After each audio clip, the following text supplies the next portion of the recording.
Bonjour tout le monde, bienvenue à la vie comblée. Est-ce qu'on est prêt à louer le Seigneur ensemble? Amen. Alléluia. Est-ce que vous croyez qu'en lui, l'aveugle verra, le muet chantera, le mort ressuscitera? Amen. Alléluia. Oh Jésus, alléluia. En toi, l'aveugle verra, en toi, le muet chantera, en toi, le mort ressuscitera, en toi, tous les cœurs loueront, en toi, la noirceur s'en va, en toi, mon cœur dit, je suis libre, je suis libre, en toi, l'aveugle verra, en toi, le muet chantera, en toi, le mort ressuscitera, en toi, tous les cœurs loueront, en toi, la noirceur s'en va, en toi, mon cœur dit, je suis libre, je suis libre, je suis libre de courir, Je suis libre de courir, je suis libre de danser, je suis libre de danser, je suis libre de vivre pour toi, je suis libre de vivre pour toi, je suis libre, je suis libre en toi, l'aveugle verra, en toi le muet chantera, en toi le mort ressuscitera, en toi tous les cœurs loueront, en toi la noirceur s'en va, en toi mon cœur dit je suis libre, je suis libre, je suis libre de courir, je suis libre de courir, je suis libre de danser, je suis libre de danser, je suis libre de vivre pour toi, je suis libre de vivre pour toi, je suis libre, oh je suis libre, libre de courir, je suis libre de courir, je suis libre de danser, je suis libre de danser, je suis libre de vivre pour toi. alléluia, est-ce que vous êtes libre ce matin? Est-ce que vous êtes libre de courir? Est-ce que vous êtes libre de danser? Alléluia, est-ce que vous êtes libre? Je suis libre. Alléluia. Je suis libre de courir. Je suis libre de courir, Je suis libre de danser. je suis libre de vivre pour toi. Je suis libre. Alléluia, je suis libre. Alléluia. Je suis libre de courir. Je suis libre de danser, Je suis libre de danser. je suis libre de vivre pour toi. Je suis libre de vivre pour toi. Je suis libre. Je suis libre. Je suis libre. Je suis libre. Oh! Alléluia. Amen. Alléluia. Oh, alléluia. On n'arrête pas de louer son nom. Amen. Alléluia. Peu importe les choses qui arrivent, on n'arrête pas de louer son nom. Alléluia. Oh, Jésus. Alléluia. N'arrête pas de louer son nom. Oh, n'arrête pas de louer son nom.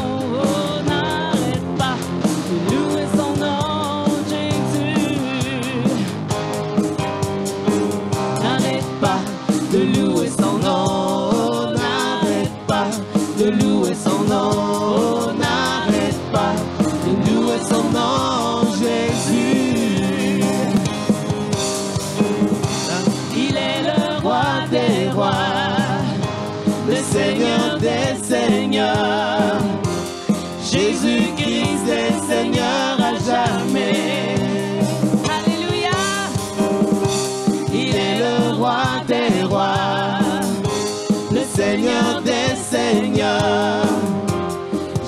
Jésus-Christ est Seigneur à jamais.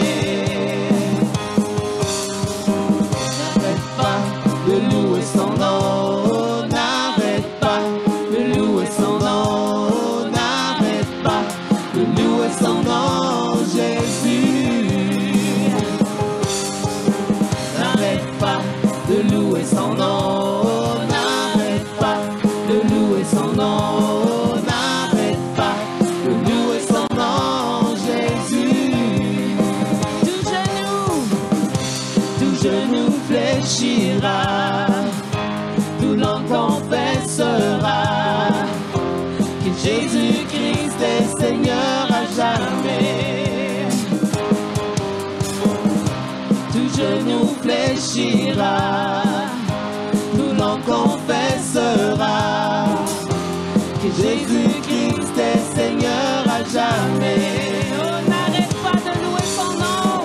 N'arrête pas de louer son nom, n'arrête pas de louer son nom, n'arrête pas de louer son nom, Jésus. Oh, n'arrête pas. N'arrête pas de louer son nom, n'arrête pas de louer son nom, n'arrête pas de louer son nom, Jésus. N'arrête pas. N'arrête pas de louer son nom, n'arrête pas de louer son nom, n'arrête pas de louer son nom, Jésus. Oh, n'arrête pas. N'arrête pas de louer son nom, n'arrête pas de louer son nom, n'arrête pas de louer son nom, Jésus. N'arrête pas de louer son nom. Alléluia. Oh Jésus, alléluia. Alléluia, Seigneur. Oh oui, Seigneur. Tu brises les chaînes, Seigneur. Alléluia. Oh Jésus. Qui brise le pouvoir du mal de la mort, qui aime d'un amour si puissant, si fort, le roi de gloire, il est le roi des rois. Qui secoue la terre par un saint tonnerre, qui nous émerveille par tant de mystères, le roi de gloire, il est le roi des rois. Quelle grâce incomparable, quel amour infini, que tu aies pris ma croix, que tu sois mort pour moi.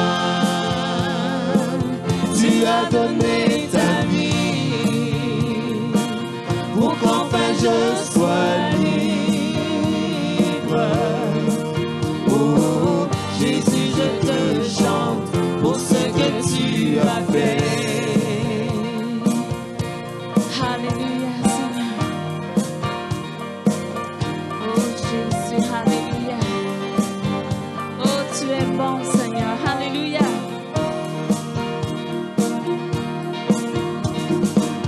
Qui ramène la paix dans la confusion, change les orphelins en fils et en filles, le roi de gloire, qui règne sur les peuples dans la vérité, brille comme le soleil de tout son éclat, le roi de gloire, il est le roi des rois. Quelle grâce incomparable, quel amour infini, que tu aies pris ma croix, que tu sois mort pour moi. Tu as donné ta vie pour qu'enfin je sois libre. Oh, Jésus, je te chante pour ce que tu as fait.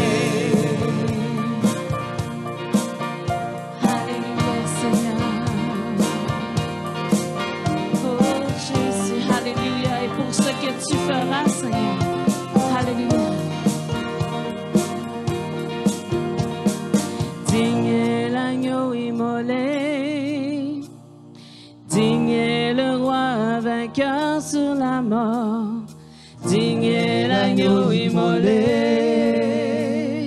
Digne est le roi vainqueur sur la mort. Digne est l'agneau immolé. Digne est le roi vainqueur sur la mort. Digne est l'agneau immolé. Digne, digne, digne. Quelle grâce incomparable. Quel amour infini. Que tu aies pris ma croix. Que tu sois mort pour moi. Tu as donné ta vie pour qu'enfin je sois libre. Oh, Jésus, je te chante. Quelle grâce incomparable. Quel amour infini. Que tu aies pris ma croix. Que tu sois mort pour moi. Tu as donné ta vie pour qu'enfin je sois libre. Oh, Jésus, je te chante. Quelle grâce incomparable.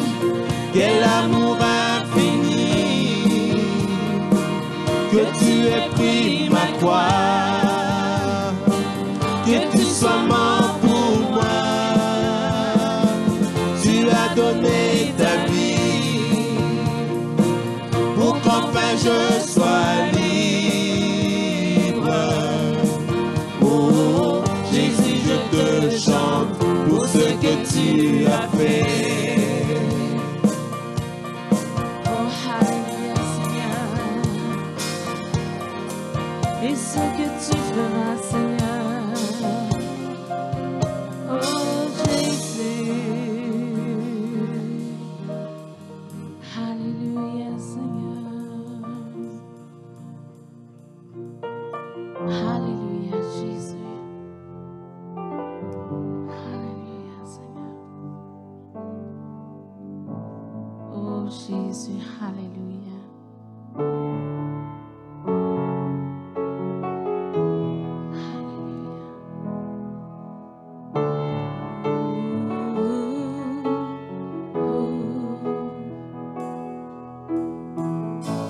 Seigneur, tu me cherches, tu me connais.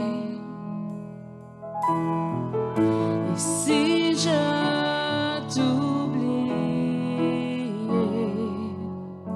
je sais que tu m'aimes.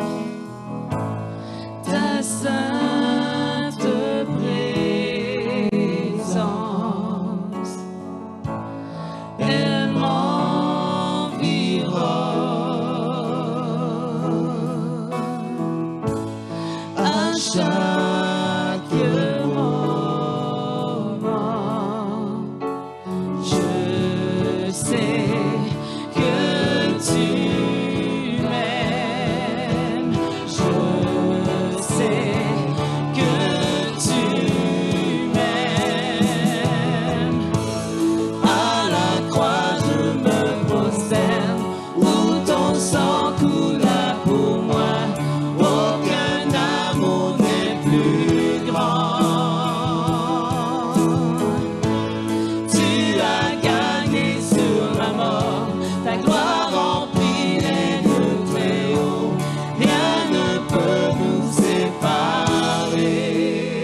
gloire remplit les lieux très hauts. Rien ne peut nous séparer. À la croix, je me prosterne, où ton sang coula pour moi. Aucun amour n'est plus grand. Tu as gagné sur la mort, ta gloire remplit les lieux très hauts. Rien ne peut nous séparer. Tu déchires le voile, tu traces le chemin, car tu as tout accompli. Tu déchires le voile, tu traces le chemin, car tu as tout accompli.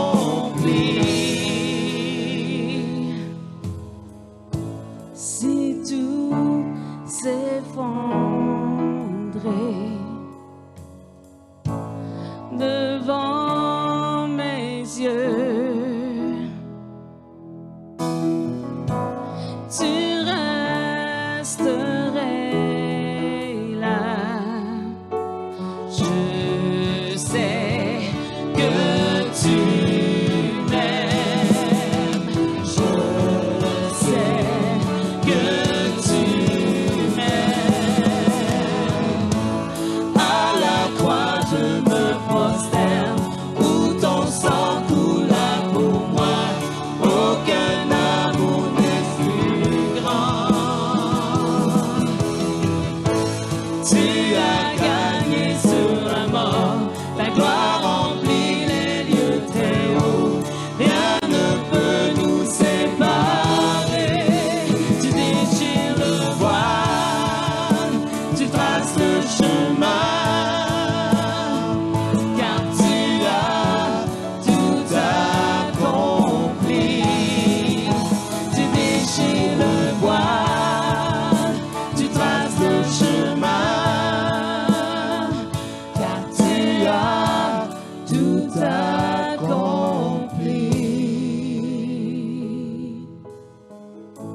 Si tout s'effondrait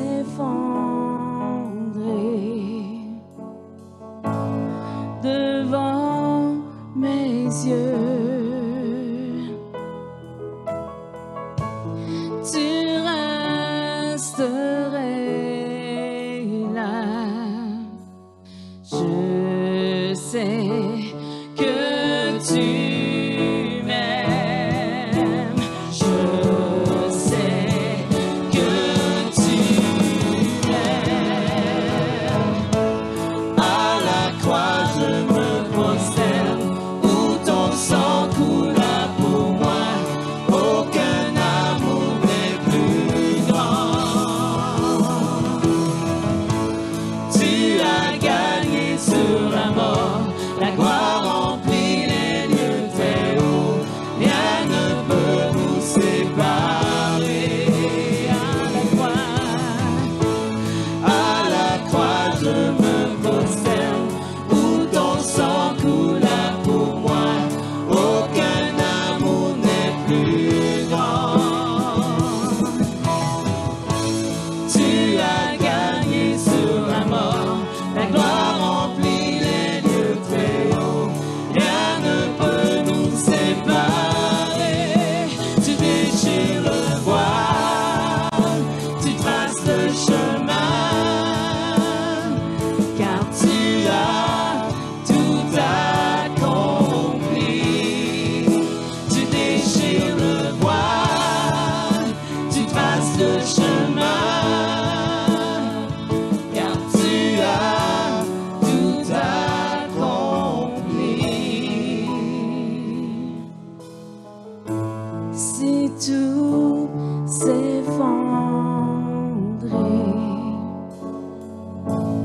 devant mes yeux, tu resterais là. Je sais que tu m'aimes. Je sais que tu m'aimes.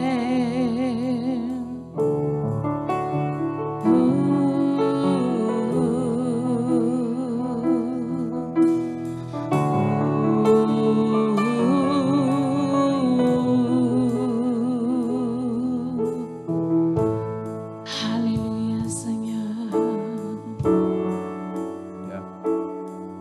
Oh Jésus,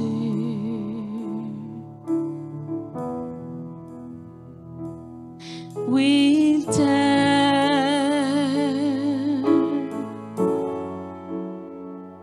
Il t'aime vraiment.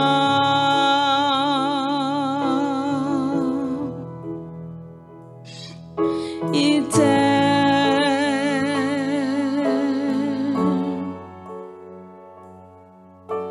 N'aie plus de doute. Alléluia. Alléluia. Si tu avais des doutes, parce que je ressens, il y a quelqu'un qui a un doute, mais Jésus t'aime. Alléluia. Il t'aime vraiment. Alléluia. Il ne regarde pas au passé. Il t'aime. Alléluia. Amen. Alléluia. Bon matin tout le monde. Je me présente, Jacques-Harry Taylor, responsable du département de médias ici à La Vie Comblée. J'aimerais juste commencer par vous souhaiter le bienvenu ici, surtout si c'est la première fois ici à La Vie Comblée. Ça vous souhaiter le bienvenu. On est vraiment content que vous soyez là. Première chose, si vous êtes là pour la première fois, vous avez reçu un petit pochette. À l'intérieur, on a une belle petite carte connexion. Là-dessus, on aimerait vraiment juste que vous rentriez votre nom si jamais vous avez des questions, des demandes, prières, n'importe quoi. On aimerait vraiment rentrer en contact avec vous. Comme ça, on peut vous aider à guider puis vous accueillir encore plus ici de manière chaleureuse à l'Église de La Vie Comblée. Deuxièmement, pique-nique C3. Si vous êtes partie d'un membre C3, on aimerait avoir un petit pique-nique pour vous samedi, le 2 juillet à 10h. Ça va être un agapé froid, donc vous amenez votre plat froid et ça va être un temps merveilleux juste pour partager un petit peu toutes les choses qui sont passées durant ce temps-là, puis vraiment célébrer tout en famille ensemble. Donc, ça va être à 10h à 13h, agapé froid, au 1700 Boulevard Lemay, et vous pouvez vous inscrire à la table d'information. Troisième chose, ouais, en route vers l'école. Donc, ça fait depuis quelques mois maintenant qu'on ramasse pour aider les jeunes défavorisés ici à Drummondville à avoir tous les fournisseurs scolaires qui ont besoin pour leur rentrée scolaire en début d'année. Et on a reçu 165 demandes cette année. Et je suis content de vous annoncer que les 165 vont être fournis et qu'on va être tout complet au complet. Donc, encore une fois, grand merci à tout le monde qui a donné. Sans vous, ça ne serait pas possible. Puis, à cause de ça, ces enfants-là vont pouvoir rentrer avec du nouvel matériel, toutes ces affaires-là, pour une belle début d'année. Dernière chose, jeunesse 1er juillet, j'espère que vous êtes prêts parce qu'on va avoir une belle activité pour célébrer la fin de l'année scolaire. Ça va être chez Karine Marcotte à 18h, si je ne me trompe pas. Et dans le fond, vous allez avoir plein d'activités, ça va être bien le fun, la nourriture, feu, toutes ces affaires-là. Donc, si jamais vous avez des fournisseurs scolaires, des cahiers que vous n'avez plus besoin, vous ne voulez plus voir, on peut les jeter dans le feu, ça va être le temps parfait pour ça. C'est ça. Donc, vu que vous allez être à l'extérieur, par contre, amenez quelque chose pour une température chaude et un maillot de bain. Parce que là, ça va être bien le fun et ça va être chez Karine Marcotte. Donc, juste confirmer votre présence avant le 27 juin avec les responsables jeunesse, Frank et Roxane. Donc, c'est tout pour aujourd'hui et je passe le message à Pasteur Ken. Merci, merci. On peut remercier l'équipe. Ouais. On va le garder, ouais. Okay. L'équipe, Zach. J'aurais préféré que tu dises, si vous avez des fournitures scolaires, emmenez-les pour les jeunes défavorisés. Mais non. Non, mais c'est vrai qu'à chaque année, c'était quelque chose qu'on rigolait. Puis quand tu es jeune, c'est comme l'année est finie, tiens, on brûle tout. Mais, hey, merci pour. J'espère que vous avez eu un bon temps déjà dans la louange. Puis, j'avais hâte déjà depuis longtemps. Donc, quand je prépare le message dans la semaine, ça bouillonne à l'intérieur de moi et tout. Puis ce matin, j'ai le plaisir de vous apporter une parole ce matin que j'ai intitulée « La mi-temps ». La mi-temps, ou si vous préférez, savoir s'adapter pour atteindre sa destinée. Savoir s'adapter pour atteindre sa destinée. Puis, pour entrer dans le message, je vais partager certaines des passions, plutôt deux de mes passions sont le sport et la lecture. Et c'est toujours un plaisir pour moi, évidemment, lorsque j'arrive à combiner ces deux passions-là. Et dernièrement, j'ai eu le plaisir de lire un article ou quelques écrits sur un entraîneur de sport, un entraîneur sportif, un grand entraîneur de basketball universitaire américain nommé John Wooden. Et juste pour vous donner un peu, un curriculum de qui il est, c'est vraiment l'entraîneur qui a eu le plus de victoires dans toute l'histoire du basketball universitaire américain. Sur un espace de 12 années différentes, il a gagné 10 fois. Okay? 10 fois en 12 ans le championnat universitaire. Et pour ceux qui connaissent ça un petit peu, là, c'est vraiment très haut calibre. Okay? Et il est l'entraîneur qui a le plus haut pourcentage de victoires dans toute sa carrière, autour de 82 %. Ça veut dire quoi? Ça veut dire que dans sa carrière, il a gagné 80 % des parties. Donc, 8 matchs sur 10, il gagnait. Et évidemment, à travers ces succès, il y a beaucoup de choses qui ont été écrites, il y a beaucoup de leçons qu'on peut retirer, des choses qu'on va voir également ensemble aujourd'hui. Mais plusieurs personnes ont essayé de mettre le point, de mettre le doigt surtout sur la raison pour laquelle il avait autant de succès. Et il y a plusieurs raisons pour cela. Et certaines de ces raisons, premièrement, ça disait qu'il avait un flair, une capacité hors du commun d'aller dénicher des talents. Et il avait cette capacité-là de voir des joueurs et d'être capable d'aller chercher ceux que son équipe avait besoin. C'était aussi quelqu'un qui était extrêmement organisé dans ce qu'il voulait accomplir. Hein, il gardait par écrit tout ce qu'il faisait dans ses entraînements. C'est-à-dire que l'année suivante, lorsqu'il débutait la saison, il savait exactement quel exercice qu'il avait fait l'année dernière au même temps. Mais peut-être la caractéristique qui le démarquait le plus des autres et qui a un lien avec ce qu'on veut apporter ensemble ce matin, c'était sa capacité de s'adapter en plein milieu du match. C'était sa capacité de s'adapter principalement à la mi-temps. Et c'est quoi la mi-temps pour ceux qui sont vraiment connaissent rien dans le sport? Okay? C'est quoi la mi-temps? C'est cette période, cette pause-là entre deux moitiés de période de jeu. Okay? Donc, tu vas jouer, par exemple, un 20 minutes, tu vas prendre une mi-temps, une pause d'une quinzaine de minutes pour reprendre une deuxième partie aussi de 20 minutes. Et cette pause-là de 15 minutes, non seulement, évidemment, va servir à reposer les joueurs, mais sert également et surtout à l'entraîneur et à son équipe d'entraîneurs d'emmener les changements nécessaires. Pourquoi est-ce que tu as des changements à apporter? Parce que vous savez très bien comme moi que lorsque la partie commence, ou plutôt même avant la partie, chaque entraîneur a un but, et je dirais même chaque entraîneur a le même but. C'est quoi? Gagner. Okay? Si tu es un entraîneur, si tu es un joueur, tu commences une partie que ton but, ce n'est pas gagner, je ne sais pas. Okay? Il y a un problème quelque part. Mais chaque entraîneur a un but, c'est de gagner. Pourquoi? Et de manière à atteindre ce but-là, chaque entraîneur également va établir des plans, établir des stratégies, va évaluer ses effectifs, va évaluer l'effectif de l'adversaire et à partir de là, va dire, OK, voici ce que l'on fait. Mais la réalité, c'est quoi? La réalité, c'est que dès le premier coup de sifflet, dès que le ballon est lancé, il y a 50% de ta stratégie qui vient de tomber à l'eau. Pourquoi? Parce que tu as un adversaire qui fait exactement la même chose que toi, qui t'examine, qui lui aussi fait des plans, parce que lui aussi veut gagner. Et ce qui va faire la différence entre un bon entraîneur et un excellent entraîneur, finalement, c'est lequel des deux va avoir réussi à s'adapter. Pourquoi? Parce que chaque équipe essaye d'imposer son rythme à l'adversaire.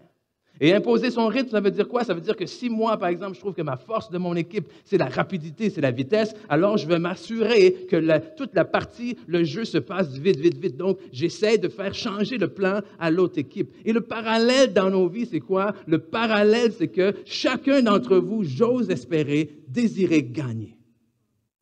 Vous désirez gagner dans votre mariage. Amen? Vous désirez gagner dans votre vie de famille, vous désirez gagner dans votre emploi, vous désirez gagner dans ce à quoi vous entreprenez. Et c'est là où est-ce que j'apporte si souvent le mot intentionnel. Pourquoi? Parce que si vous désirez gagner, il y a des plans, il y a des stratégies que vous allez devoir mettre en place. On ne gagne pas par hasard. Une fois peut-être, 2 fois peut-être, mais je vais vous dire quelque chose. Tu ne gagnes pas un championnat par hasard, c'est impossible. On a été chanceux cette année, on a gagné. Non. Non, tu ne gagnes pas 80% de tes parties dans ta carrière par hasard. Et vous avez tous des plans, vous avez tous des rêves, vous avez tous des visions. Mais vous savez quoi? La vie arrive des fois et essaie d'imposer son rythme sur vous. Okay? Elle impose son rythme comment? Ça veut dire quoi? Ça veut dire qu'elle essaye de vous faire jouer à sa vitesse. La pandémie est venue imposer son rythme. Donc, quand même que vous voulez y aller à 100 000 à l'heure, vous n'avez pas eu le choix d'arrêter. La maladie, des fois, vient imposer son rythme dans nos vies. Hein? La faillite vient imposer son rythme. Les problèmes familiaux viennent imposer leur rythme. Et essaie de faire quoi? Essaie de te faire détourner de là où est-ce que tu veux aller et jouer selon les règles qu'eux veulent établir. Mais c'est là où vient l'importance de prendre une pause dans nos vies, vient l'importance de pas seulement attendre la mi-temps, mais des fois de s'imposer une mi-temps, de s'arrêter et de dire où est-ce que j'en suis et comment est-ce que je vais continuer et arriver quand même là où je veux aller. Parce que la réalité, c'est quoi? C'est que lorsque l'entraîneur revient dans sa chambre, la chambre des joueurs, au milieu du match, et qu'il réalise quoi? Il réalise que peut-être son équipe est en train de tirer de l'arrière. Est-ce que vous pensez qu'un bon entraîneur va dire « Ouh, les gars, ça ne s'est pas passé comme je pensais, là. » Je pense qu'on est aussi bien déclaré forfait. Est-ce que je suis sûr qu'on ne la gagnera pas, cette partie-là? C'est rassurant, ça? Et dans toutes mes années de sport, je n'ai jamais eu un entraîneur qui m'a dit ça. J'ai déjà vu dans les yeux de certains de mes entraîneurs qui peut-être le pensaient. Mais jamais, jamais, jamais personne ne dit ça. Parce que ce n'est pas terminé tant que ce n'est pas terminé. Mais malheureusement, combien de fois est-ce que dans nos vies, on s'arrête? Et on se dit que c'est terminé avant que ça soit vraiment terminé.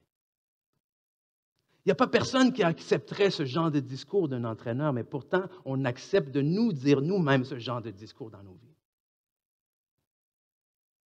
Ouf, avec tout ce qui s'est passé, comment est-ce que tu veux que ça s'arrange? Oui, mais tu ne sais pas d'où je viens. Mais tu ne sais pas ce que j'ai fait. Oui, tu ne sais pas tout ce que les gens m'ont fait. Et jamais Dieu ne pourra rien faire.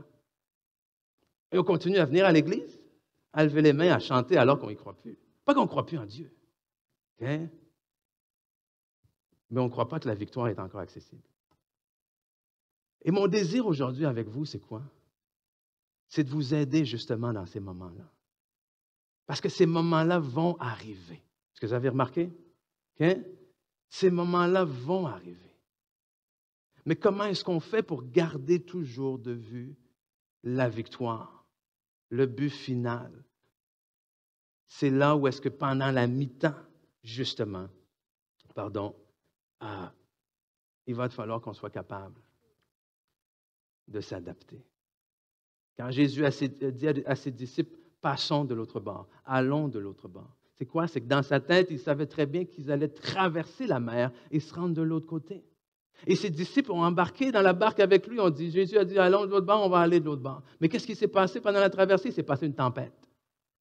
Et pendant la tempête, qu'est-ce qui est arrivé? L'eau, le bateau a commencé à bouger, l'eau a commencé à rentrer dans le bateau. Et qu'est-ce que les disciples ont dit? On va mourir. Ça ne te dérange pas qu'on va mourir? C'est littéralement ce qu'ils ont dit à Jésus. Tu vois bien qu'est-ce qui se passe? Et ça ne te dérange pas qu'on meure. Et pourquoi est-ce qu'ils pensaient que ça ne lui dérangeait pas? Parce que Jésus faisait quoi? On le sait. Jésus faisait quoi là? Il dormait. Il dormait. Jésus dormait parce que la tempête ne change absolument rien à sa destination finale. Comment? J'espère que quelqu'un a compris ça ce matin-là. Okay? La tempête dans vos vies ne change absolument rien à la destination finale. OK? Ça va peut-être changer le chemin que tu vas emprunter. OK? Et c'est ça qu'on va voir. Et on va le voir à partir d'une histoire dans la Bible que j'aime beaucoup, l'histoire d'un homme qui s'appelle Néhémie. Okay? Et on va voir à travers ce que Néhémie a dû traverser certaines leçons qui, je crois sincèrement, sont encore applicables pour nous aujourd'hui. Okay? Et déjà, qui est Néhémie? Néhémie, on le retrouve, qui est au service du roi de Perse. Donc, l'histoire de Néhémie se passe à peu près en 450, autour de 450 avant Jésus-Christ. Okay? Donc, Néhémie se retrouve, donc Néhémie qui est un Juif, un Israélite, qui a été, avec toute sa famille, ou du moins ses parents avant lui, ont été déportés. Okay? Israël a été vaincu, conquis, donc ont été pris captifs, emmenés une partie à Babylone, une autre partie en Assyrie. Et ceux qui ont été à Babylone, ensuite Babylone a été vaincu par les Perses. Et là, le roi de Perse, donc Cyrus, à un certain moment donné, donne la permission à certains Juifs qui étaient captifs de pouvoir retourner à Jérusalem et rebâtir la ville. Okay? Et c'est ce que les pères de Néhémie ont fait avant. Ils sont retournés à Jérusalem et ont commencé à rebâtir le temple de la ville. Mais à un certain moment donné, le travail, les travaux se sont arrêtés, ont bloqué. Et Néhémie se retrouve là en tant qu'échanson. Son travail, c'est quoi? Principalement, son travail consiste à apporter le vin, la boisson au roi. Mais vous comprendrez que dans un contexte comme celui-là, où est-ce que les complots sont si fréquents, Néhémie a quand même une place de choix auprès de ce roi-là. Et un jour, alors que Néhémie est en train de faire son travail, justement, il y a un de ses frères qui arrive de Jérusalem et qui lui dit, « Wow, d'une certaine manière, oui, le temple a été rebâti depuis déjà quelques années, mais les murailles autour de la ville sont à terre. » Et c'est là où est-ce que Néhémie entend ces choses-là, puis son cœur est déchiré. Parce que vous comprendrez qu'une ville sans murailles, qu'est-ce qui arrive, hein? Les murailles servent à quoi? Les murailles servent à protéger ceux qui sont à l'intérieur et à empêcher, bien entendu, ce qui est à l'extérieur de rentrer trop facilement. Donc, impossible de mener une vie paisible, impossible de rebâtir quelque chose tant et aussi longtemps. Peu importe ce que tu arrives à rebâtir à l'intérieur, si les murailles de la ville sont encore à terre, ça ne te donne absolument rien, tu travailles pour rien. Donc, son frère est là. Donc, Néhémie, vraiment, ça vient le chercher avec tout son courage et la prière. Il arrive finalement à demander la permission au roi de dire, « Hey, voici, j'ai entendu telle nouvelle, qu'est-ce qui se passe? J'ai à cœur de retourner dans mon pays et d'aider à rebâtir la muraille de Jérusalem. » Le roi accepte. Et je voudrais vous lire ce que Néhémie dit à ses compatriotes en Néhémie chapitre 2, verset 17.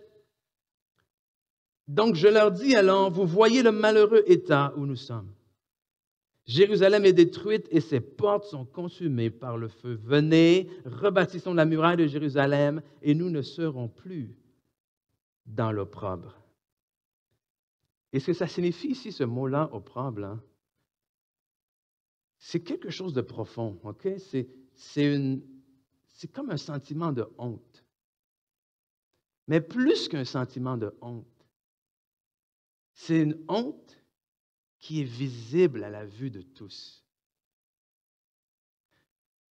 C'est tellement honteux pour nous parce que quand les gens nous regardent, un peuple que Dieu a libéré si puissamment, et tout le monde voit l'état des murailles, c'est honteux. Et je ne sais pas s'il y en a certains peut-être que vous sentez comme ça des fois. Il y a des situations dans vos vies où est-ce que, disons-le, oui, vous avez peut-être honte, à tort ou à raison. Okay? Honte de comment vous avez laissé aller telle chose, honte de comment ça se passe aujourd'hui. Honte de ce que les gens peuvent et pourraient penser lorsqu'ils regardent ça. Mais je vais vous encourager parce que de cette opprobre est née une vision. De cette honte est née une vision. De cette insatisfaction, de cette colère, de ça ne peut pas être comme ça, est née une vision. Et des fois, dans nos vies, oui, il y a des visions. Hein, on attend, des fois qu'on entend le mot vision, on attend ce que, on est en prière, puis boum, hein, Dieu nous emmène en extase et nous révèle quelque chose, une image, la vision est là. Mais des fois, là, les plus grandes visions dans nos vies démarrent de quoi? Démarrent de quelque chose qu'on regarde et il y a une sainte colère. Lorsqu'on regarde cette chose-là, on regarde, peut-être vous regardez l'état de votre foyer, puis vous dites, non, ça ne peut pas être comme ça. Vous regardez l'état de certaines personnes autour de vous, vous dites, non, la vie ne peut pas continuer comme ça. Cette situation ne peut pas continuer comme ça. Et vous ne savez pas comment faire, ni comment commencer à ce moment-là, mais il y a quelque chose qui naît et qui monte autour de vous, une espèce de frustration, une espèce d'insatisfaction qui dit, non, ça ne peut pas continuer comme ça. J'ose croire que beaucoup de personnes arrivent là. Mais je pense que plusieurs ne savent pas comment faire le pas après. Parce que nombreux sont ceux qui vivent dans l'insatisfaction et qu'on pense qu'on ne peut rien faire à propos de cette insatisfaction-là. Des fois, cette insatisfaction-là, c'est justement quelque chose qui est déposé là dans votre cœur et qui dit justement, tu vas attendre que qui fasse quelque chose à propos de ça. Tu vas continuer jour après jour à le regarder puis à être insatisfait ou tu vas te lever puis tu vas faire quelque chose à propos de ça?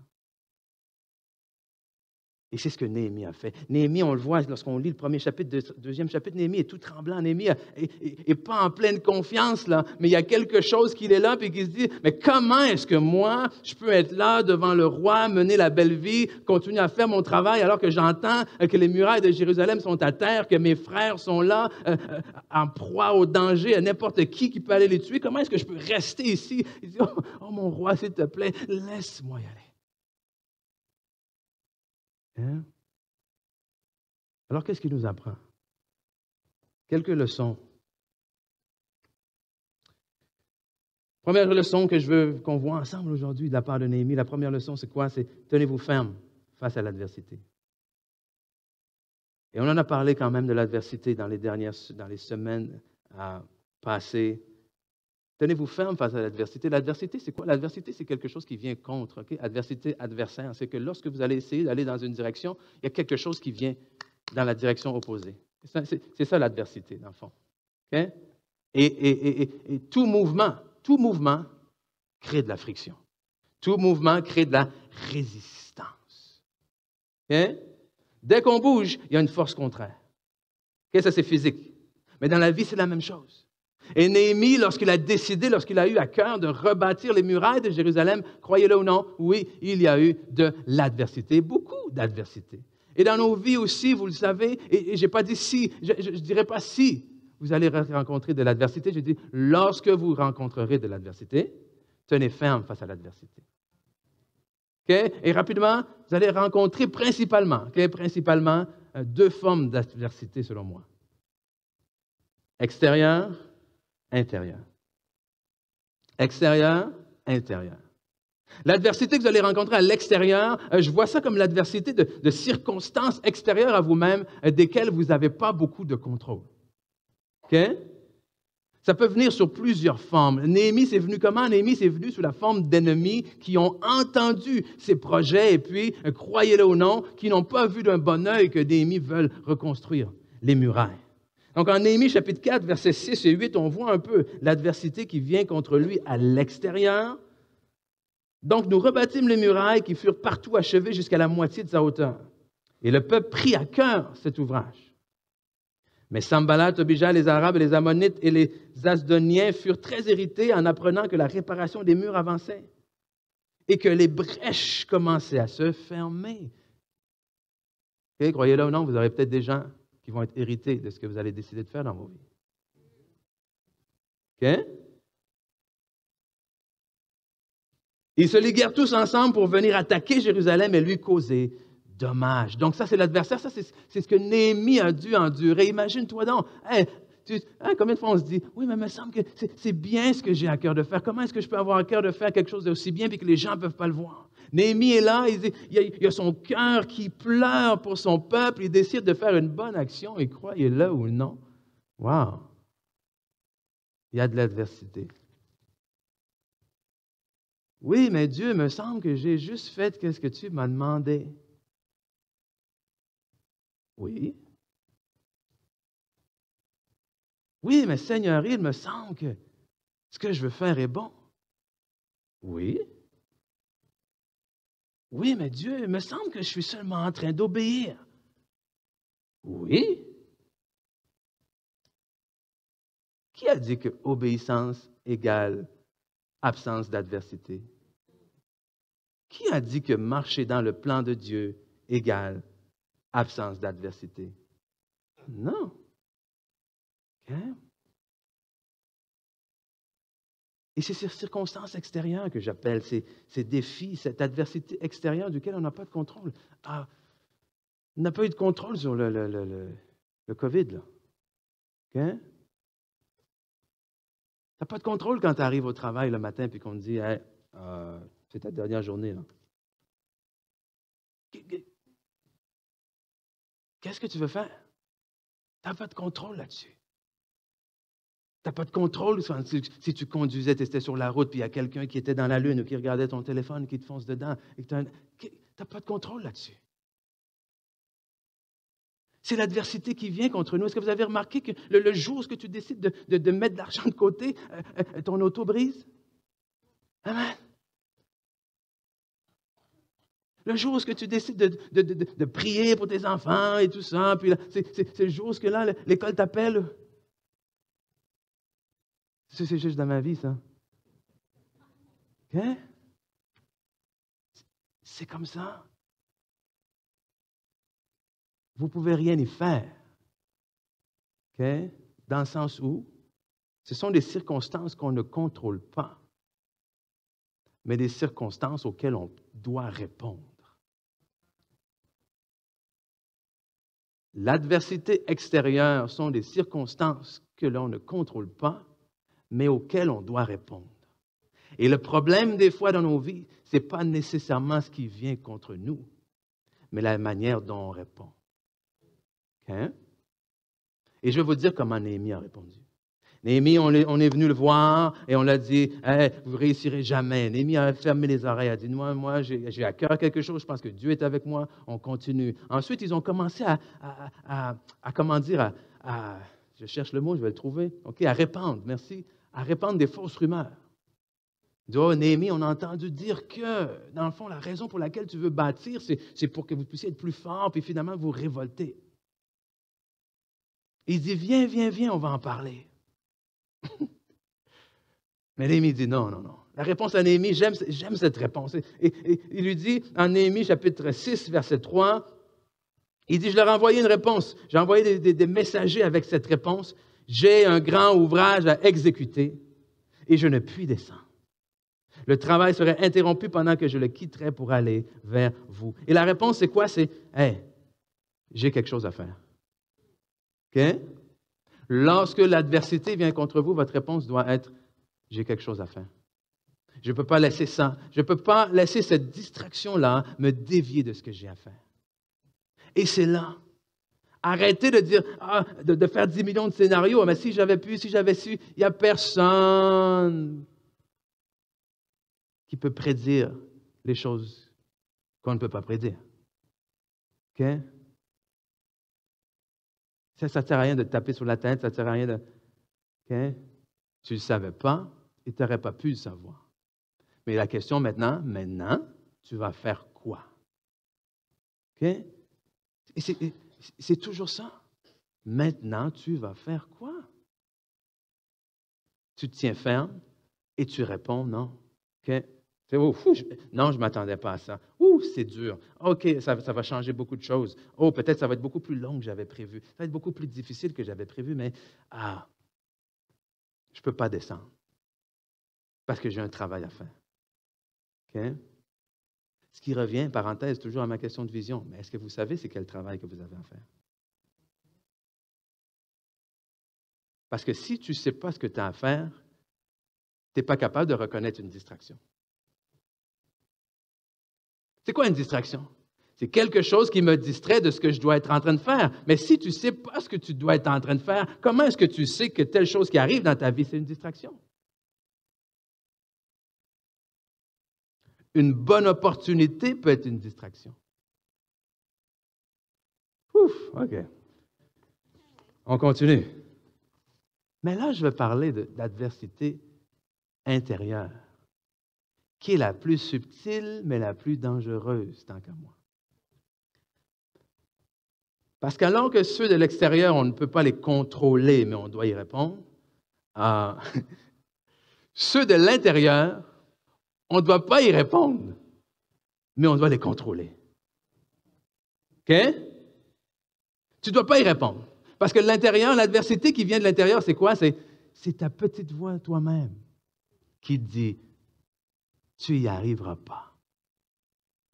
C'est une chose que les autres te disent, tu n'y arriveras pas. Mais quand toi, tu commences à te dire, j'y arriverai pas, là, ça devient dangereux.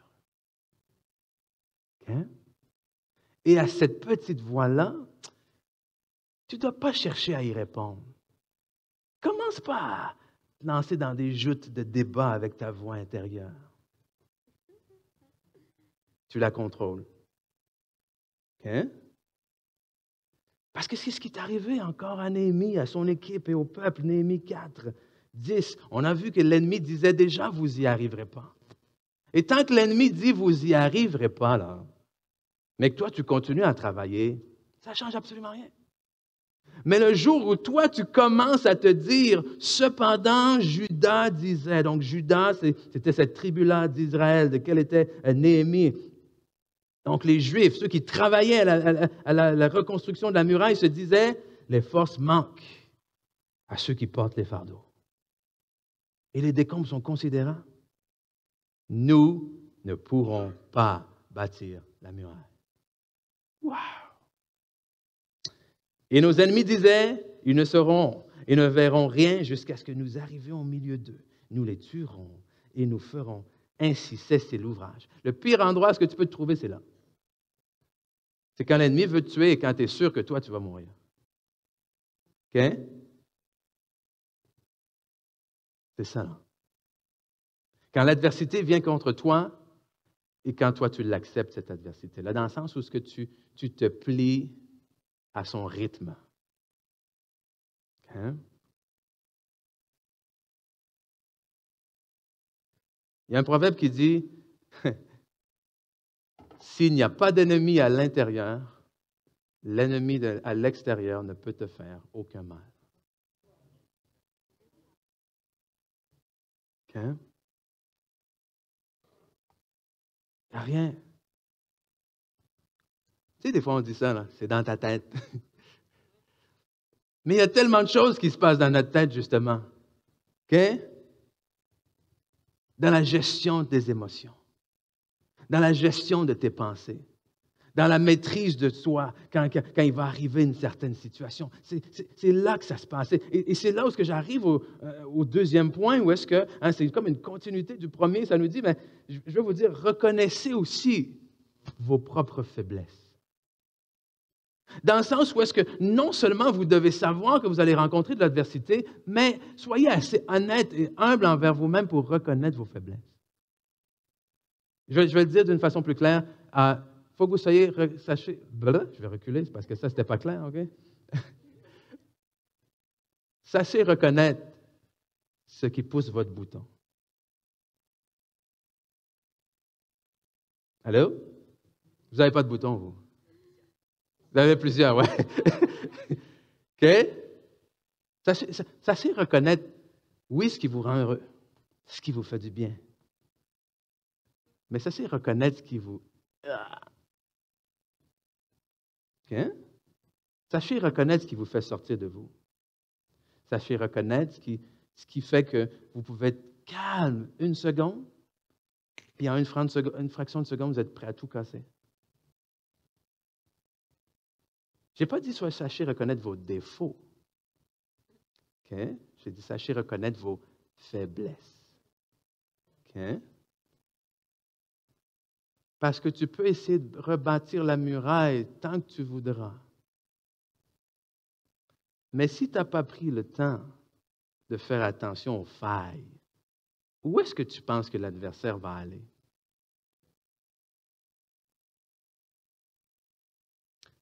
Il va chercher les failles dans le mur. Hein?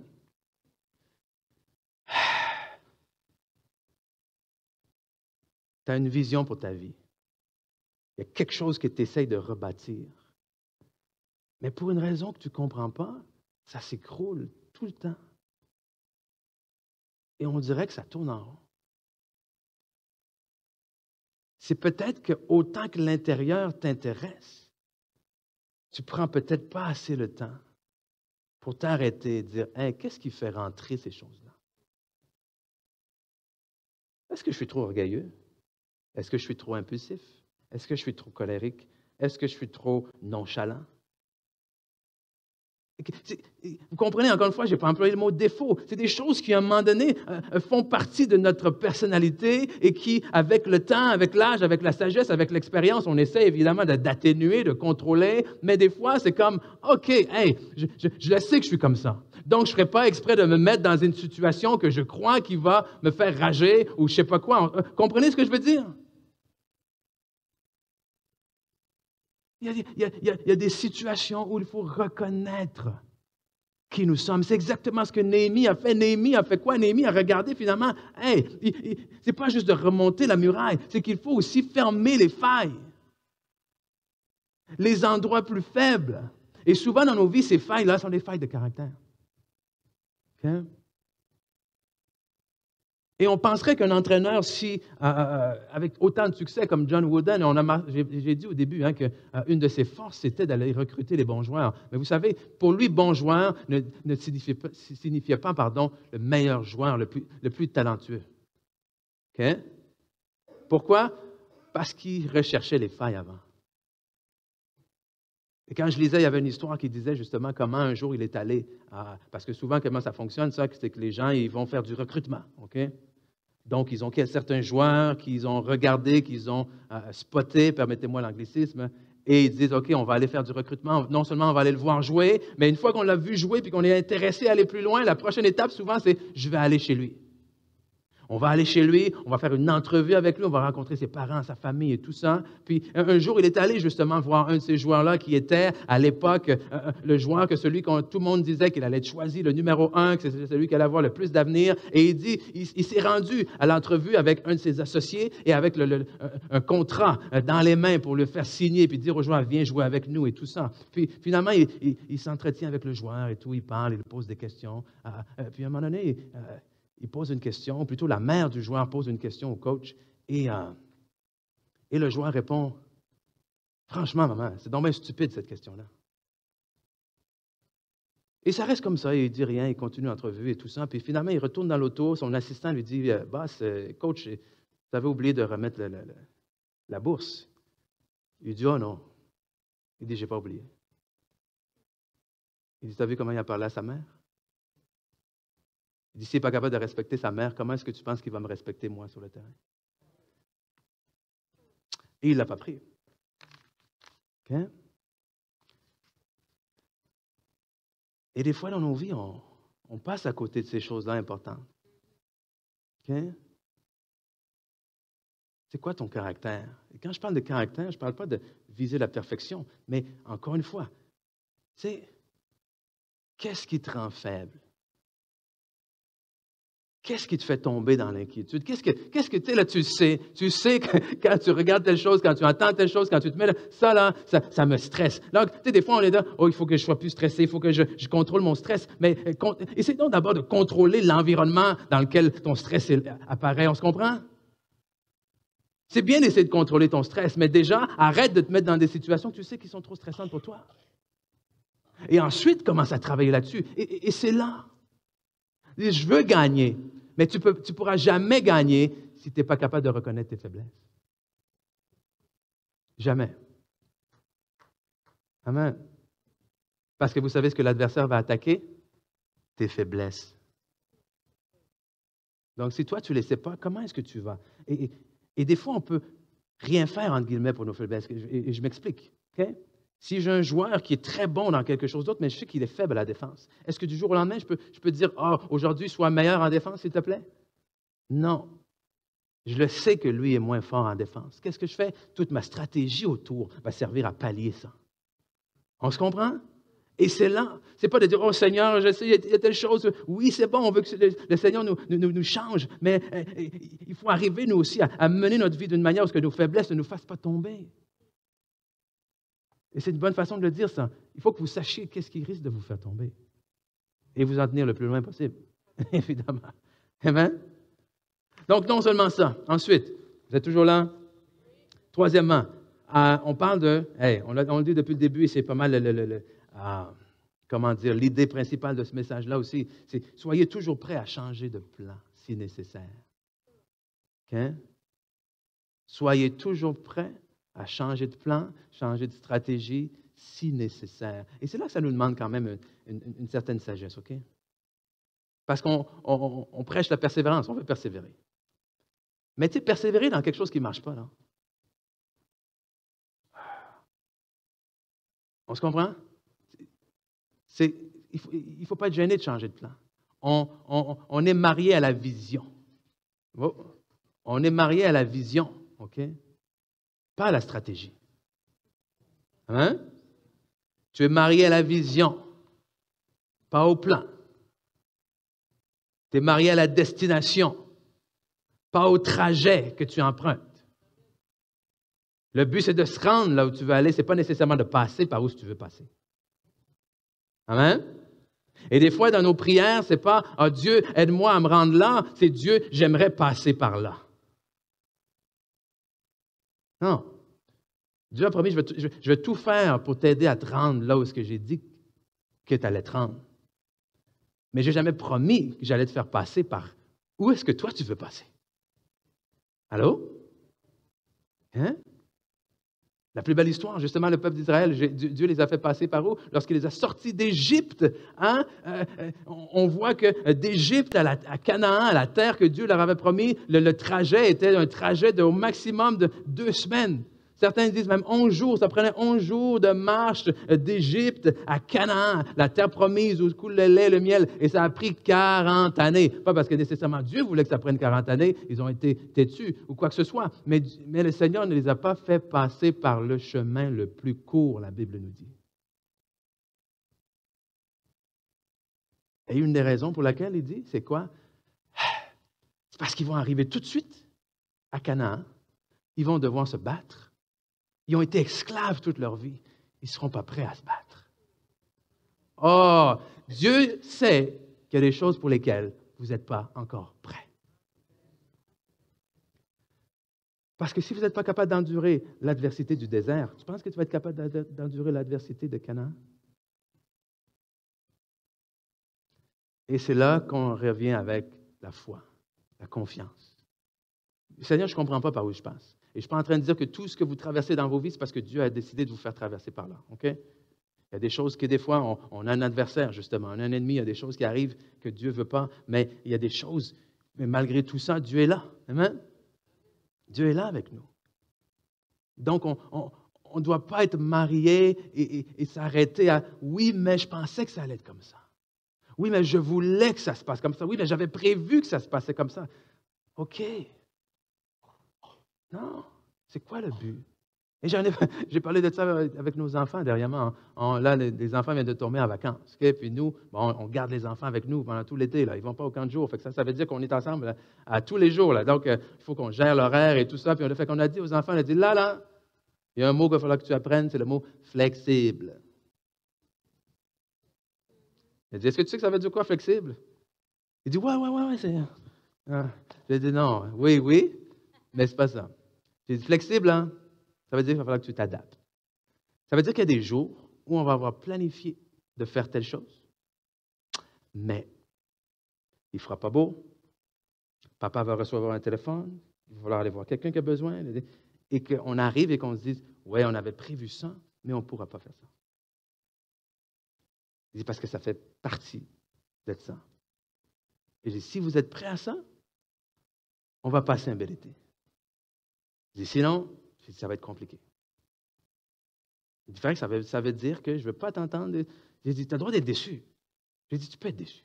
OK? J'ai dit, mais après, OK, il va falloir qu'on dise, mais qu'est-ce qu'on fait maintenant? Parce que même si on avait prévu sortir quelque part, tu sais, quand tu te prévois aller quelque part avec tes enfants, le but, c'est quoi finalement? Le but, c'est de passer du bon temps. OK? On aurait passé beaucoup de bon temps là-bas. Mais est-ce que maintenant, on peut trouver une autre façon de passer du bon temps? On se comprend? Et encore une fois, ça va être difficile pour vous d'atteindre cette destination si vous n'êtes pas flexible. Et si vous êtes trop rigide, là. Oui, mais j'avais imaginé ça comme ça. Voici ce que j'avais imaginé. J'avais imaginé mon mari, grand, 6 pieds, 3, blond, cheveux bleus, cheveux longs, Fabio. OK, je sais pas, là. Ouais, mais non. Là, Dieu t'amène quelqu'un, dit, ouais, Seigneur, dit, non, c'est lui que j'ai pour toi. Il est où le six-pack? OK, je fais des blagues, là, mais vous comprenez l'idée? OK? C'est pas ça l'important. Il faut savoir vous adapter. Puis, c'est ce qui doit se passer à la mi-temps. À la mi-temps, vous devez réévaluer. Est-ce que il y a une chose qui ne peut pas changer. C'est la vision. OK? Tu ne peux pas changer je commence, puis finalement, mon but, c'est d'avoir un beau foyer. Mon but, c'est d'avoir un beau mariage. Tu sais, ta vision, c'est, je veux un beau mariage, puis là, tu définis ton beau mariage, c'est ça. Puis qu'en cours de route, finalement, tu dis, bon, ben c'est correct, finalement, comment est-ce que je peux avoir un moyen mariage? Après, c'est que, ouais, là, il arrive des choses que je ne pensais pas, mais écoute, je vais y aller d'abord, je vais changer ma destination, puis ça va être plus comme un OK mariage. Il y a une chose qui ne peut pas changer, c'est la vision. La vision ne peut pas changer. Le comment y arriver, lui, tu sais, il faut que vous soyez capable d'établir le meilleur plan possible. Mais être prêt à le laisser aller s'il faut, puis à le changer. Et on n'a pas vécu ça pendant la pandémie, Pasteur Ginette? Ouh! Le nombre d'heures qu'on a passé assis à élaborer des plans de comment est-ce qu'on va faire rentrer les gens, comment est-ce qu'on va faire respecter les mesures, la distanciation, où est-ce qu'on va se laver les mains, où est-ce qu'on va l'acheter ça, puis là, finalement, 3-4 pages d'écrit. Oui, c'est bon, OK, on va faire ça comme ça. On est prêt à le publier et tout ça. Et puis, bien, en fait, c'est publié. Et finalement, 2 heures plus tard, tu reçois un message, puis tu dis, ouais, ben voici des nouvelles normes. Donc, c'est des nouvelles normes qui font en sorte que tout ce que tu viens d'écrire et que tu étais très content d'avoir réussi à faire, ces choses-là, tu es aussi bien de déchirer ta feuille parce que ça ne fonctionne plus. Est-ce que c'est frustrant? Oh, je peux vous dire que oui. Mais à la fin de la journée, ça fait quoi après? Après la journée, c'est, ben oui, il faut que j'en fasse un autre plan. Mais si tu es marié au plan, là, ta vie est finie, non? Non, mais je veux dire, c'est, j'ai perdu tant d'heures, j'ai perdu tant de... Ouais. J'ai perdu tant d'années à faire tant de niaiseries, tatati, j'aurais pu faire ça. OK, oui, c'est bon. Non, mais là, on est là aujourd'hui. Qu'est-ce que tu vas faire aujourd'hui? Okay? On l'entend dire, on le dit souvent, puis ça, c'est logique, puis c'est évident et tout ça, mais on ne peut pas changer le passé. Et je pense que c'est bon de le redire. Là. Okay? Tu ne peux pas changer le passé. Ce qui est fait, est fait. Ce qui t'est arrivé, t'est arrivé. Que tu gardes de l'amertume pour, ne va rien changer de ce qui s'est passé. Que tu gardes la colère pour, ne va rien changer de ce qui s'est passé. Que tu traînes la culpabilité, de la honte pour, ne va rien changer de ce qui s'est passé. Tout ce que ça peut faire, c'est que ça peut te nuire à ce qui est supposé d'arriver demain. Hein? Donc, tu dois être prêt. Néhémie l'a fait, Néhémie a changé de plan. Néhémie est allé et a fait le tour de la muraille. Elle a dit, OK, voici c'est ce qu'on va faire. Puis finalement, quand les ennemis sont arrivés, elle a dit, ouais, là, le travail ne fonctionnera pas tout à fait comme j'avais prévu. OK? Et on voit au chapitre 4, versets 15 et 17, il dit, ben, lorsque nos ennemis apprirent, et on l'a lu plus tôt, ils se sont fâchés et tout ça, alors au verset 16, il dit, mais depuis ce jour, depuis ce jour, ce n'est pas ce qu'il avait prévu dès le début. Mais depuis ce jour, la moitié de mes serviteurs travaillaient, et l'autre moitié était armée de lances, de boucliers, d'arcs et de cuirasses. Les chefs étaient derrière toute la maison. Ceux qui bâtissaient la muraille et ceux qui portaient ou chargeaient les fardeaux travaillaient d'une main. Imaginez ça, là, OK? Travaillaient d'une main et tenaient une arme d'une autre. OK? Tu mets le mortier, le plâtre ou je ne sais pas quoi d'une main et ton épée était là de l'autre, toujours prêt. Wow. OK? Chacun d'eux, en travaillant, avait son épée ceinte autour des reins. Celui qui sonnait la trompette se tenait près de moi. Ça a été un peu ralenti, OK? Est-ce que vous êtes d'accord avec moi que l'œuvre est un peu ralentie à ce moment-là? Ah oui, l'œuvre est ralentie. Mais est-ce que ça change qu'est-ce qu'il voulait faire? Non. On va trouver d'autres solutions de continuer à bâtir. Il y a des ennemis qui nous menacent? OK. Je pensais qu'on allait se focusser sur la muraille, mais regardez, finalement, ayez votre épée, tout le monde prêt. Okay? C'est comme ça qu'on va faire ça maintenant. On va faire des tours de garde. La stratégie change. Et c'est inévitable que la stratégie change. Pourquoi? Parce que les conditions vont changer. Est-ce que votre vie a changé depuis les 10 dernières années? Okay? Est-ce que les circonstances autour de vous ont changé? Écoute, on n'a même pas besoin de reculer 10 ans. Est-ce que la vie a changé autour de nous dans les 2 dernières années ou non? Hey. 2 derniers points pour vous aujourd'hui. Le 4e, soyez prêts à faire des sacrifices. Et ici, on se pose la question, en fait, c'est jusqu'à quel point tu le désires vraiment? Je pense que c'est là qu'on peut dire l'expression tu ne peux pas avoir le beurre et l'argent du beurre. Tu ne peux pas gagner le championnat sans disputer de match. Mais c'est un peu la mentalité aujourd'hui, hein? Ce n'est pas ce qui est dit, mais c'est ça. Je veux gagner, je veux avoir une belle vie sans travailler, sans faire de sacrifices. Mais vous aurez des sacrifices à faire. Et encore une fois, on revient, hein, Néhémie, chapitre 4 toujours, versets 21-23. C'est ainsi que nous poursuivions l'ouvrage, la moitié d'entre nous, la lance à la main, depuis le lever de l'aurore jusqu'à l'apparition des étoiles. Dans ce même temps, je dis encore au peuple que chacun passe la nuit dans Jérusalem avec son serviteur, faisant la garde pendant la nuit et travaillant pendant le jour. Et qu'est-ce qu'il dit, verset 23? Nous ne quittions point nos vêtements. Ni moi, ni mes frères, ni mes serviteurs, ni les hommes de garde qui me servaient. Chacun n'avait que ses armes et de l'eau. La construction de la muraille durait à peu près 52 jours. Pendant 52 jours, ils ne sont pas retournés à la maison voir leurs enfants. Pendant 52 jours, ils ne sont pas allés dormir avec leurs femmes à la maison. Pendant 52 jours, ils ne se sont même pas lavés. Pendant 52 jours, pas changé de vêtements. Pendant 52 jours, on faisait le relais. Moi, je dormais là, j'étais éveillé la nuit, je ne dormais pas. Et le jour, je suis là avec une épée dans une... Oui, c'est des sacrifices. OK?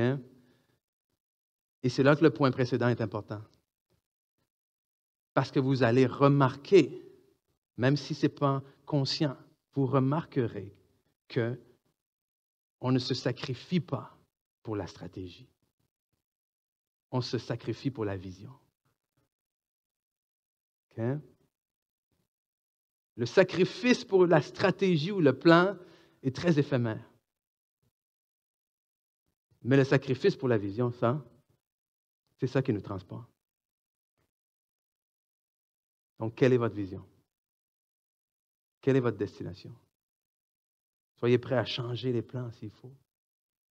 Et je veux le dire ceci, hein? Changer de plan ne signifie pas que vous avez échoué.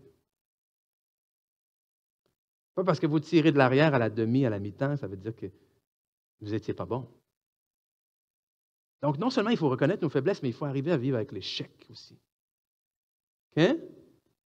Il faut arriver à être capable de se relever après un échec. Et pourquoi j'ai dit échec entre guillemets? C'est parce que pour moi, il n'y a pas de réel échec tant aussi longtemps que tu continues. OK? La journée où tu as vraiment échoué, c'est la journée où tu as décidé d'abandonner. Là, tu as échoué. C'est Nelson Mandela, je pense, qui disait « Je ne perds jamais. Soit je perds, soit j'apprends. Soit je gagne, pardon, soit j'apprends. » OK? C'est ça. On ne perd jamais. On apprend. Est-ce que vous êtes capable d'apprendre de vos échecs, de vos moments les plus faibles? Est-ce qu'on est capable d'apprendre de ça? Parce que la vie que vous avez, la vie que vous rêvez, le foyer que vous voulez, ça va demander des sacrifices. OK? Et si la vision, je vous le dis tout de suite, si la vision n'est pas assez forte dans votre cœur, vous ne serez pas capable de produire des sacrifices. C'est aussi simple que ça. Il y a quelque chose de plus fort qui devra vous diriger. OK? Plus fort que le comment, là. Plus fort que par où est-ce qu'on va passer. Non. Mais si la destination, c'est ça qui vous enflamme, alors vous allez être prêt à prendre tous les détours que la vie va vous imposer. Parce que vous vous dites, il faut absolument que je me rende là-bas. OK? Et c'est là, cet examen-là, c'est la mi-temps. La mi-temps dans une partie de sport, une partie de basket, arrive une fois. C'est au milieu de la partie. Mais dans nos vies, le privilège, c'est quoi? C'est qu'on peut s'imposer des périodes d'arrêt. Amen? Ça ne demande pas 10 jours, 2 mois. Ça dit, hey, je prends le temps, je prends du recul pour examiner ma vie, je prends du recul pour examiner le chemin que j'ai fait, où est-ce que je suis aujourd'hui, par rapport à où est-ce que je veux aller et comment je veux adapter. Est-ce que c'est pas ça qu'on fait quand on prend un GPS? Qu'est-ce qu'on fait? On marque la destination, où est-ce qu'on veut aller, par rapport au point où est-ce qu'on est aujourd'hui. Puis qu'est-ce que le GPS te fait? Il te sort différentes options. Le plus rapide, le plus long. Tu veux éviter les autoroutes, tu veux passer par les... Tu comprends? Par les campagnes, tu veux.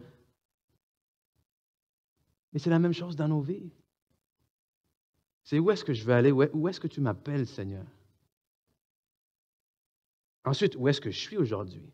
Puis vous ne pouvez pas répondre à la question où est-ce que je suis aujourd'hui si vous n'êtes pas honnête avec vous-même. Si vous n'êtes pas capable de reconnaître vos faiblesses. OK, oui, voici où est-ce que j'en suis aujourd'hui. Telle chose, ça vient beaucoup trop me chercher. Telle situation, ça m'énerve beaucoup trop. Je suis beaucoup trop anxieux quand il arrive telle chose. C'est là que je suis aujourd'hui. Et je ne pourrais pas arriver là si je n'arrive pas à contrôler ça.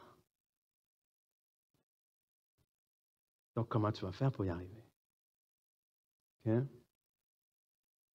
Soyons prêts à faire des sacrifices. Parce que, tu sais,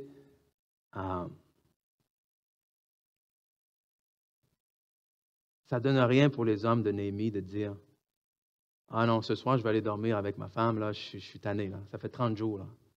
Ça fait 30 jours que je n'ai pas vu mes enfants. » Ça ne donne rien de partir, d'aller dormir avec tes enfants. Ça fait aussi longtemps que la muraille a des trous dedans. OK? Pourquoi? Parce que pendant cette nuit-là où tu vas aller dormir, elle n'est pas plus en sécurité, ta famille. OK? Et des fois, on essaie de faire des raccourcis comme ça. Jonathan, tu veux venir, s'il te plaît? On dit, on essaie de sauter des étapes et aller directement là où est-ce qu'on veut aller, mais il y a des choses qui doivent se passer avant. Est-ce que c'est bon d'un papa de vouloir aller voir ses enfants? Ben oui. Ben oui. Mais le but, ce n'est pas d'aller dormir avec ta femme. Le but, c'est que ta famille soit en sécurité. Et s'il faut que je me prive 52 jours de ma famille pour être en sécurité les 52 années suivantes, alors je vais le faire. Et c'est là où vous posiez la question dans vos vies personnelles. Quel prix êtes-vous prêt à payer?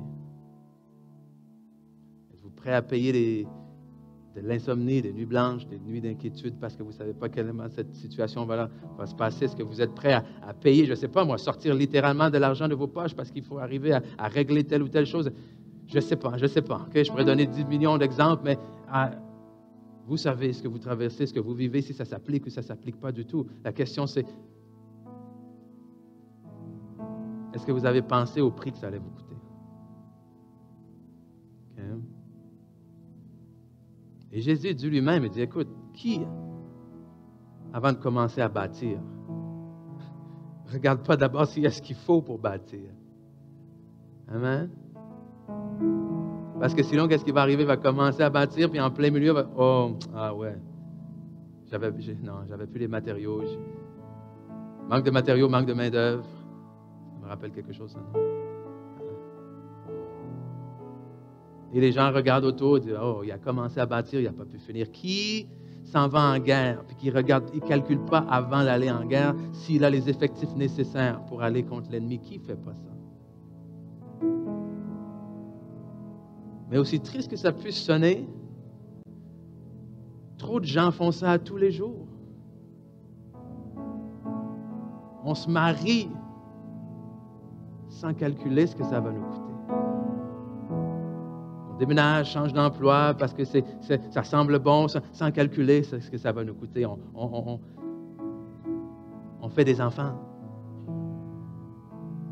sans penser à ce que ça va nous coûter.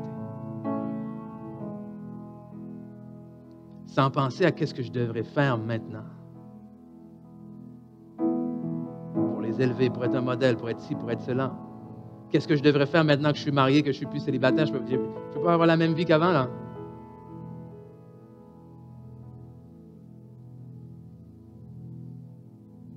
Mais à la fin de la journée, pour moi, je vais terminer avec ce point,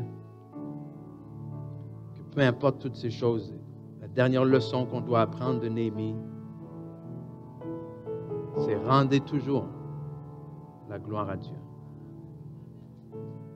Toujours. Et je m'explique. Parce que la muraille, ultimement, c'est quoi? C'est qu'Israël, ils ont réussi à rebâtir le temple, OK? Le temple qui est le lieu, à ce moment-là, de la présence de Dieu. Tu comprends? C'est là où Dieu est présent. C'est là, le temple, c'est la vie du peuple, littéralement, là.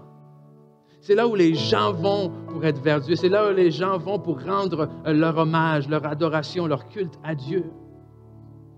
Mais il n'y a rien de tout ça qui est possible tant et si longtemps que les murailles sont à terre. Et la réalité dans nos vies, c'est quoi? C'est que tant et aussi longtemps qu'il y a tellement de choses qui arrivent autour de nos vies qui nous mettent à terre. Et qu'est-ce que ça fait, ça? C'est que ça nous éloigne de notre relation avec Dieu.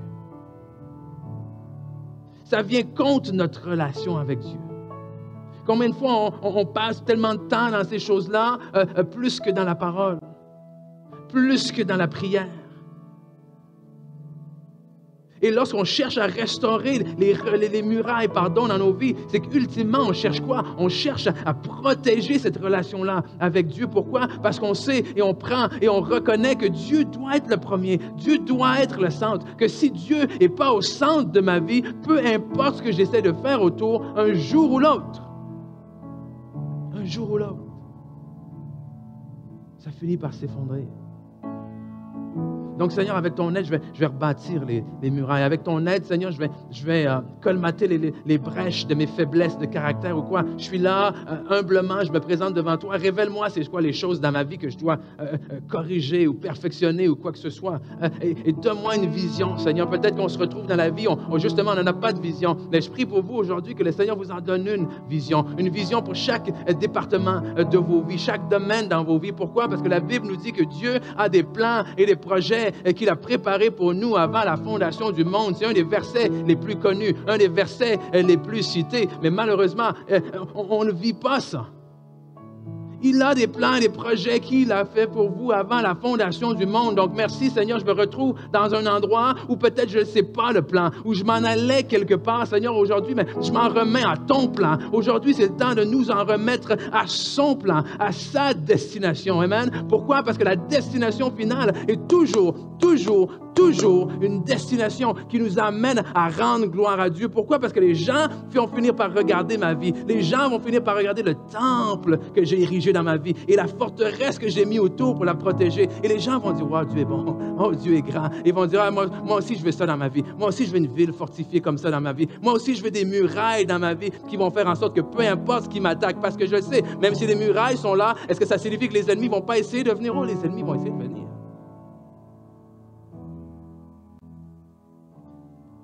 Mais il y a une relation qui est là, qui est forte.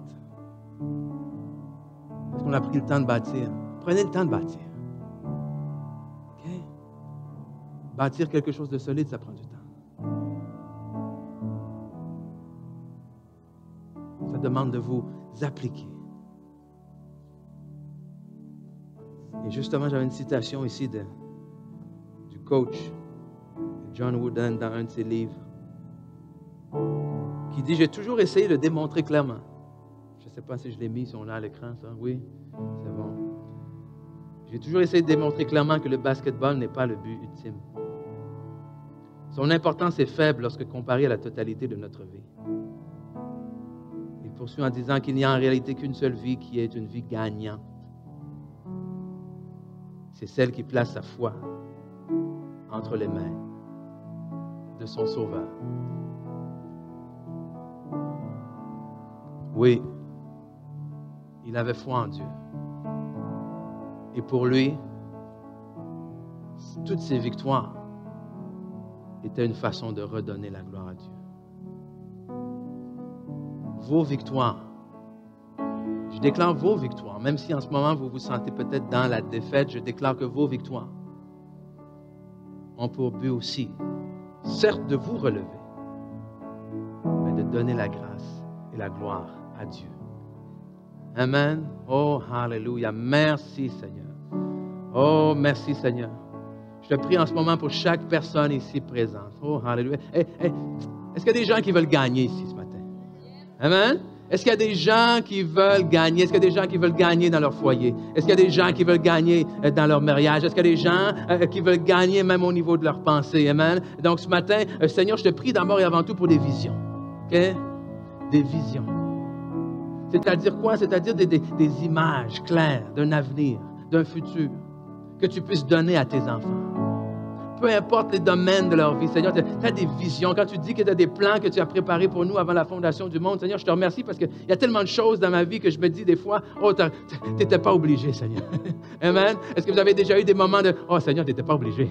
Amen. Seigneur, j'aurais continué à te louer quand même. Seigneur, j'aurais commencé à continuer à t'adorer quand même si tu ne m'avais pas donné ça. Mais la réalité, c'est que Dieu se soucie de nous et Dieu se soucie de chaque petit détail dans nos vies. On a un Dieu des détails, on a un Dieu d'ordre. On a un Dieu qui a planifié pendant des milliers d'années la venue un jour de son Fils et qui planifie sa seconde venue. On a un Dieu qui fait les choses en son temps. Et croyez-vous pas qu'il va faire les choses en son temps aussi dans nos vies? Mais pour ça, il faut lui faire confiance. Il faut tenir ferme devant l'adversité et dire, Seigneur, mais moi, je ne comprends rien peut-être. Mais ma vie, je la remets à tes mains. Prends ma main, je te suis, conduis-moi, guide-moi.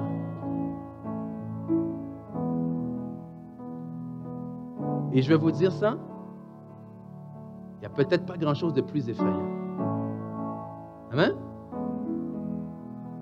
Le laisser-aller total, les premiers pas dans les mains de Dieu, il n'y a peut-être pas grand-chose de plus effrayant, humainement. OK? Parce que là, c'est le néant. C'est où est-ce que ça s'en va à partir de là? Mais il y a aussi pas grand-chose, en fait rien, de plus libérateur. Amen? Il n'y a rien qui amène plus la paix, il n'y a rien qui amène plus la joie, il n'y a rien qui amène plus la vie. Parce que Jésus-Christ est venu, pourquoi? Jésus-Christ est venu pour nous donner la vie.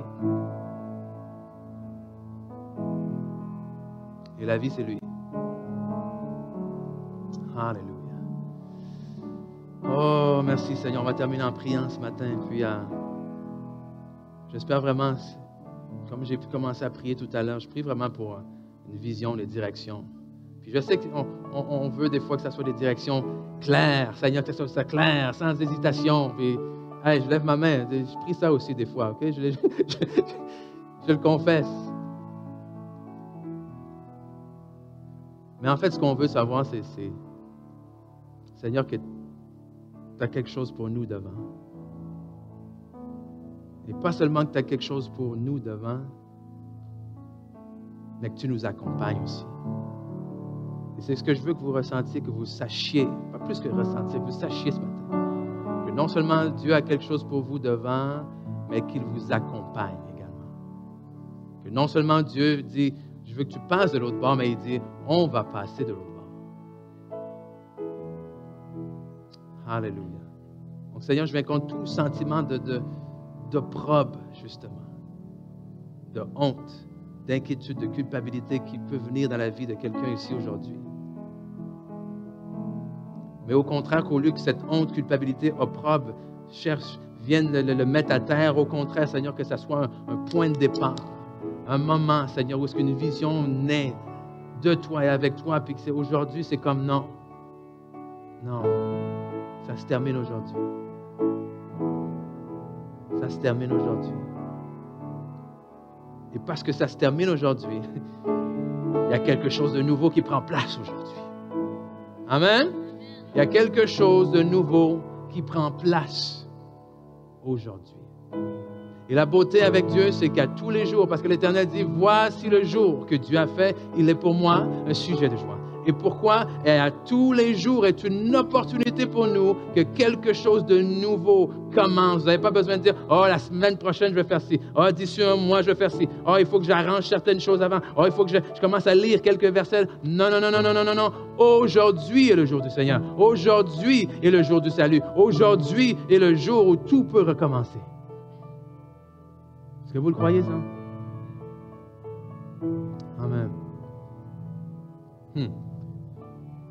Je vais terminer en lançant cet appel, en faisant cette prière, comme on le fait presque à tous les dimanches. Pour ceux et celles qui sont ici ou qui écoutent à la maison, peut-être. S'il y a quelqu'un, justement, pour la première fois, vous voulez dire, OK, go, je me lance, j'y vais. Et si vous savez, vous êtes honnête avec vous-même, vous savez que vous n'avez jamais accepté le Seigneur Jésus comme votre Sauveur, votre Seigneur. Ça veut dire quoi, ça? Ça veut dire que la Bible nous dit que Dieu a envoyé son Fils unique sur la terre.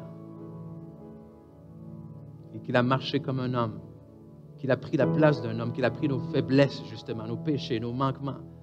Et que le salaire, le prix, la conséquence que nous devions mériter, Christ l'a pris pour nous à la croix. Et c'est ce qu'on a chanté. Amen. À la croix, je me prosterne. Pourquoi? Où ton sang coula pour moi, aucun amour n'est plus grand. Parce qu'il n'y a aucun amour plus grand que de donner sa vie pour quelqu'un. Et c'est ce que Christ a fait. Pour qu'en notre foi en lui, on puisse maintenant avoir la vie éternelle et qu'on puisse avoir cette présence de Dieu là en nous qui nous aide à marcher dans cette vie nouvelle. Alors on va faire comme on fait à chaque fois, je vais prier jusqu'à 3. Et si vous êtes là, que vous voulez dire oui, OK, oui c'est bon, je me lance, oui c'est bon, je le veux, je vous invite à juste lever la main discrètement, juste lever la main et dire oui c'est moi. Et on va prier ensemble. Si vous êtes à la maison peut-être, vous voulez écrire, juste lever une main même. Donc, est-ce qu'il y a quelqu'un aujourd'hui? 1, 2, 3. Juste lever la main. OK? Juste lever la main. On va prier ensemble ce matin. Alléluia. Amen, amen. Amen. Merci Seigneur. Je vois une main levée. Gloire à toi. Si vous voulez bien, on va se lever et on va accompagner la personne qui a levé la main, on va l'accompagner dans la prière. On prie en famille. Et si cette prière, c'est une prière que vous n'avez jamais faite, on va la faire ensemble. Même si vous l'avez déjà fait. Donc, on va simplement dire ensemble, je vais juste répéter après moi ce matin. Donc, on va dire, Père éternel, je te remercie pour ton amour inconditionnel. Je te remercie qu'alors que j'étais loin de toi, tu m'as aimé. Tu as donné ce que tu avais de plus précieux pour moi. Et aujourd'hui, je crois dans mon cœur et je déclare de ma bouche que Jésus-Christ est le Fils de Dieu. Je crois qu'il est mort et ressuscité pour mes péchés et que par ma foi en lui, je reçois la vie éternelle. Et aujourd'hui, grâce à lui, et avec lui et par lui, je m'engage à vivre cette vie nouvelle qu'il a préparé d'avance pour moi. Dans le nom de Jésus. Amen. Amen. On peut remercier le Seigneur pour la personne qui a levé la main. On a un petit cadeau pour vous, okay, à la table, juste à la sortie, premier pas. Donc, c'est un plaisir. C'est un plaisir de vous avoir, comme à chaque fois, un plaisir de vous apporter la parole. N'oubliez pas, C3, allez vous inscrire, jeunesse, etc. Passez par la table d'information. On se revoit la semaine prochaine. Allez profiter du soleil. N'oubliez pas de mettre votre crème solaire. Il fait chaud. C'est bon. Bye bye. Bonne semaine.